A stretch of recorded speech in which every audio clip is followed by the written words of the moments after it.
Welcome back to another episode of the Be the CEO of Your Life and Business podcast. So today's episode, we will be talking about a metaphor that actually came up on another podcast in a completely different context this week, but it's always been a metaphor that I have loved and equate to kind of what we're doing here as business owners and providing support to our other team members.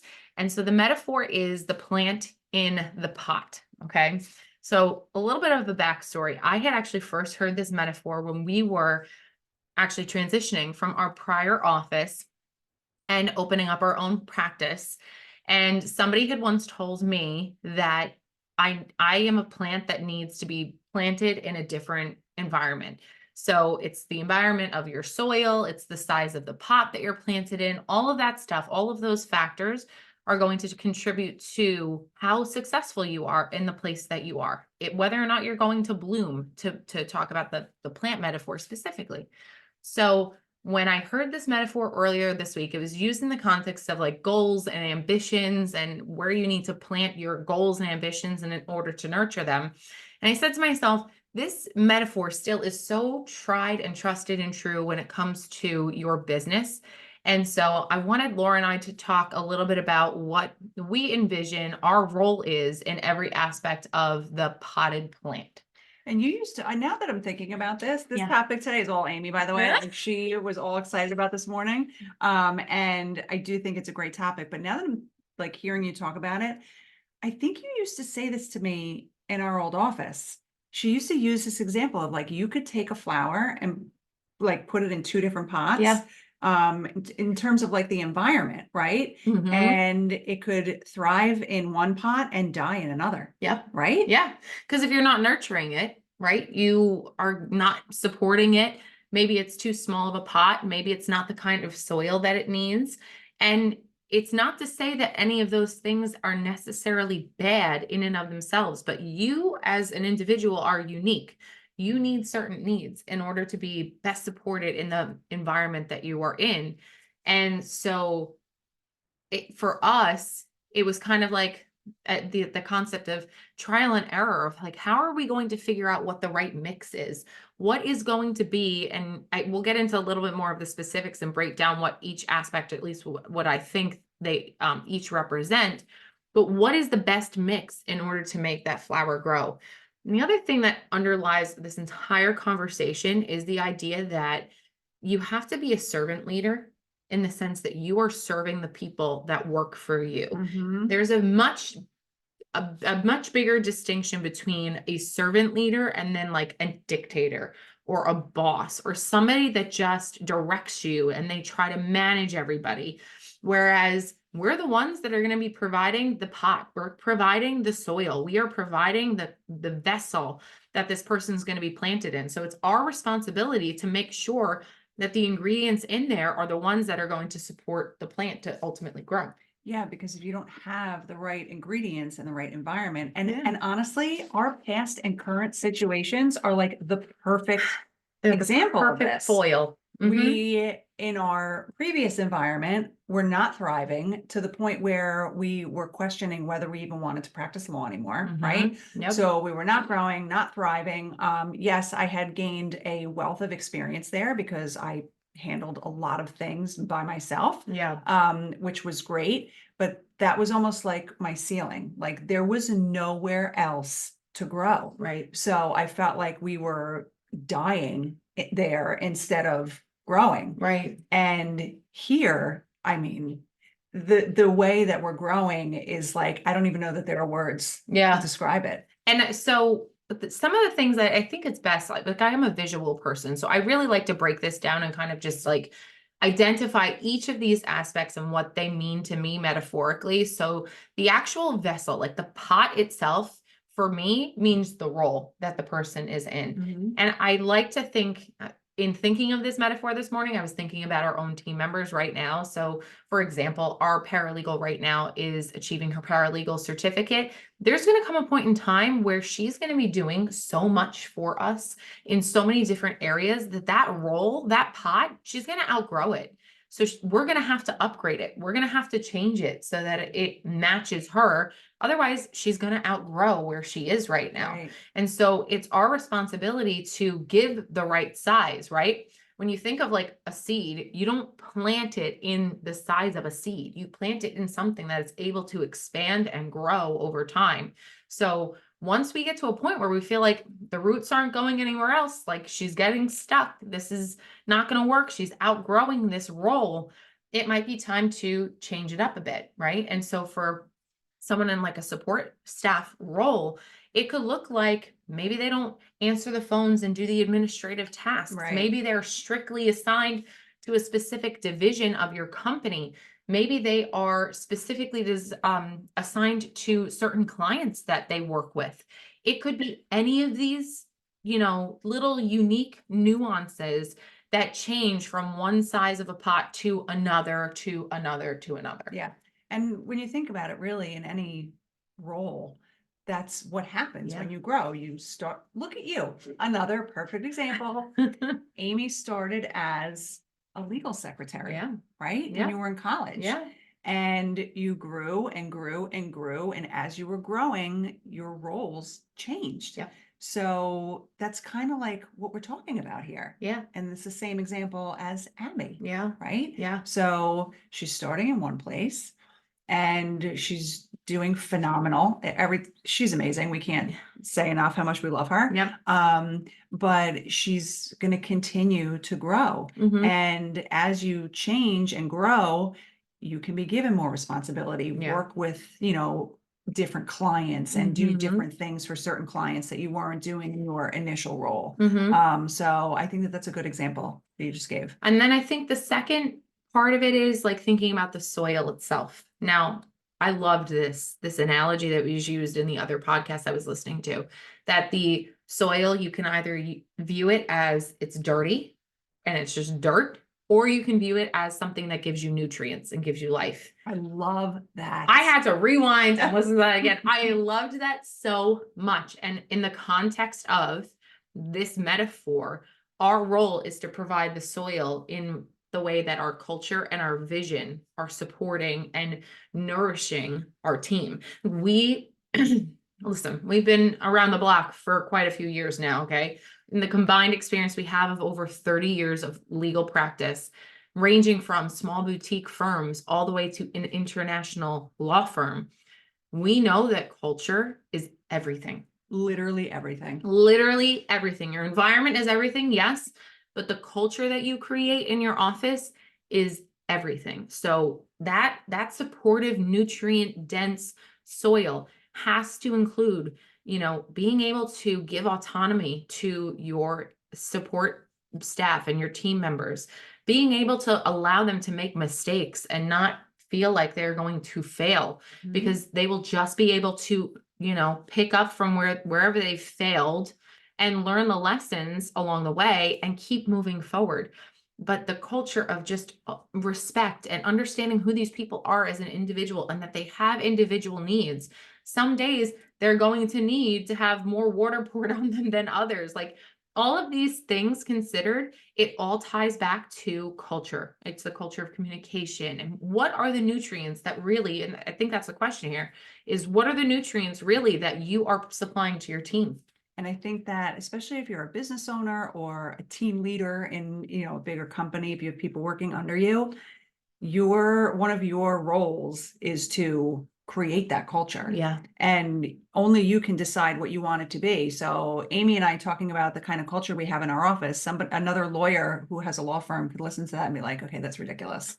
I don't want to operate my business that way. And that's fine.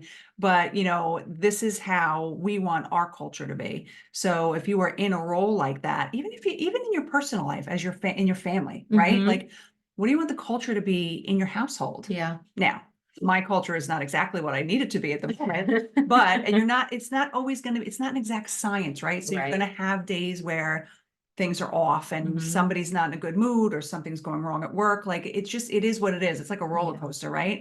But in general, one of your roles as a leader is to create the culture that you want.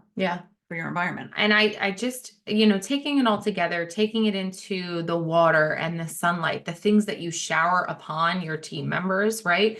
It's going to be opportunities. It's going to be lessons. It's going to be, praise. It's going to be thanks. All of those things. That's what people turn to. Like they get excited about that. That makes them want to grow.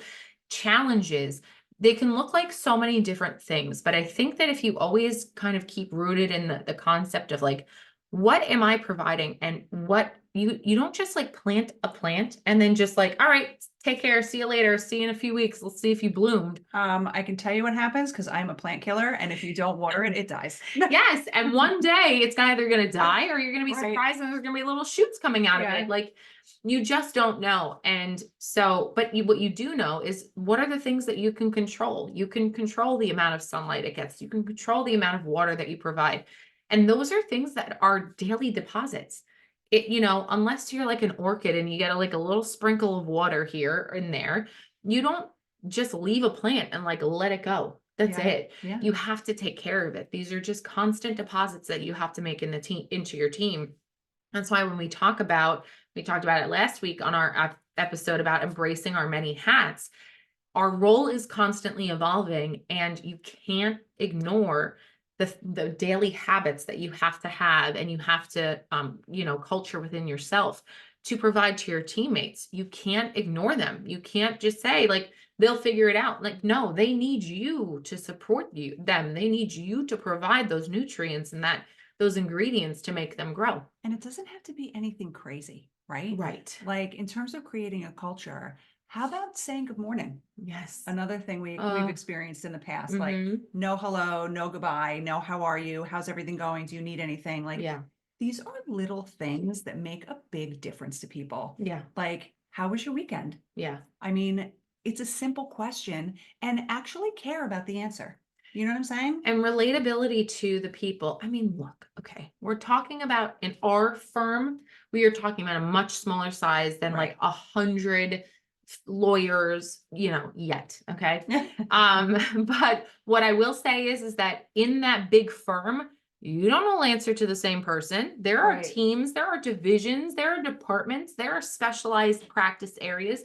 You have a partner that you have to report to. You have directors or supervisors that you have to report to. So don't think of it on this big grand scale. Like, yes, if the CEO of the law firm is coming by to say hello to you, that's pretty cool. Might be in trouble. You might be in trouble, or that's a pretty cool thing to have that relationship.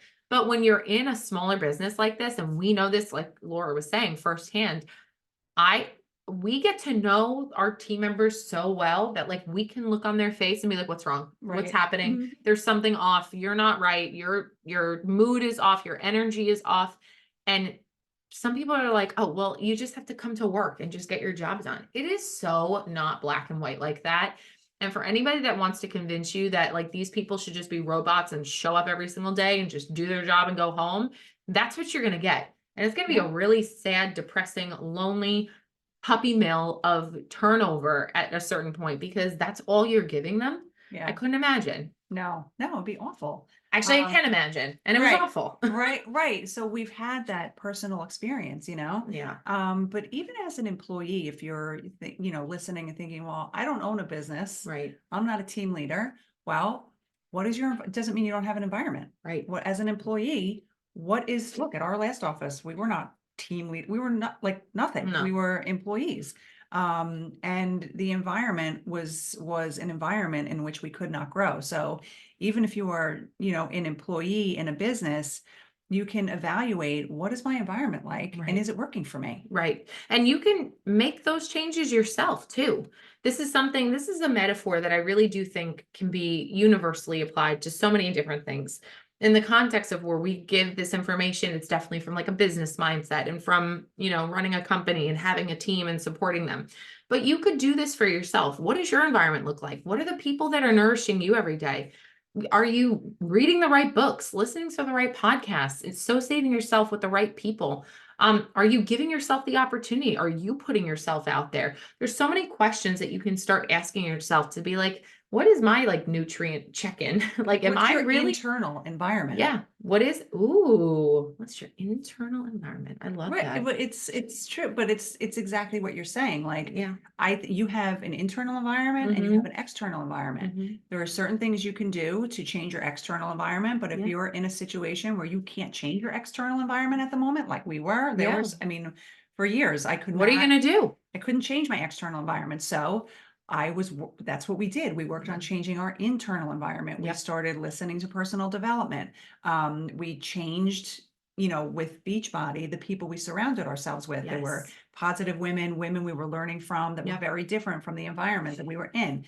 So even if you can't change your external environment at the moment, you can start thinking about it Yeah, and for sure. planning for the things and evaluating the things that you might need to change. But also, if you can't do that at that very moment, start thinking about, what maybe you could change internally, the steps you could take that could help you Yeah. in dealing with your external environment. Does that make sense? Totally makes sense. And I think too, what you can also do is take this from the place of if you are an employee or you're not running a business and you feel like maybe the size of the pot that you're sitting in is not the right size anymore, don't necessarily blame the business owner. Like, are you asking for it? Are you showing up in a way that makes them want to notice that you are now stagnant in the role that you're in? Or and that's the autonomy part. Like, that's the internal environment part. You can also ask for those things. And if you go and ask and say, listen, Mr. or Mrs. Boss, I need a bigger pot, or the soil that I got, it's starting to really dry out. I need something else in my life and to really help me grow and support and continue to flourish. You can do that. That's also on you. So while I sit here from the perspective of a business owner saying, I know that my job is to make sure that I'm asking my employees every single day, how are you? What's going on? What do you need? How can I support you? Buy the thing, get the equipment, whatever it is that you need to make your life better. Right. It's also your job too. You can't sit there because you're sitting there. That's a choice too, to take that as inaction. And we did that. And we did that. Not the sitting there. No. We did everything we could to try Yeah. to take on more responsibility, help with certain things, Yeah. deal with other employee issues, take on more of what it was not going anywhere. Yeah. But it's true. If you want to grow, you can seek those things out yourself. That's a really good point. Yeah. Yeah. So I think that if you can maybe find a little picture somewhere of like a plant in a pot somewhere and print it out for yourself and just maybe leave it on your desk and just as a reminder of like this is something that you can control. Even in the environment that you're in, you can certainly take over and take some ownership in some of the elements that make you successful and make you grow. And if you're a business owner and you're not thinking about the status of all the plants that are planted in your office, you really need to start taking that more seriously, using it as like a checklist every single day, checking in, making sure that everybody is getting all of the nutrients, getting all of the water, the sunlight, everything that they need that makes them uniquely them and also helps really support them. And definitely make a point to not only evaluate your external environment, but your internal environment as well. So we hope these tips were helpful. We thank you for spending time with us and we'll talk to you on the next episode.